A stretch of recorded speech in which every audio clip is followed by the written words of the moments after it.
கோலி talk Kollywood news. விஜய்க்கு ஜோடியா பிரியங்கா சோப்ரா நடிக்கிறது உறுதியாச்சு.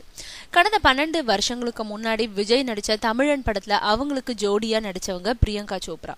அதுக்கப்புறம் பாலிவுட்ல பிஸி ஆயிட்ட அவங்கள எந்த இயக்குனரும் தமிழுக்கு கொண்டு வரவே இல்லை. இந்த நிலையில AR முருகதாஸ் இயக்கும் படத்தை தொடர்ந்து சிம்புதேவன் இயக்கத்துல விஜய் நடிக்க இருக்கும் படத்துக்காக மீண்டும் தமிழுக்கு வராங்க பிரியங்கா சோப்ரா.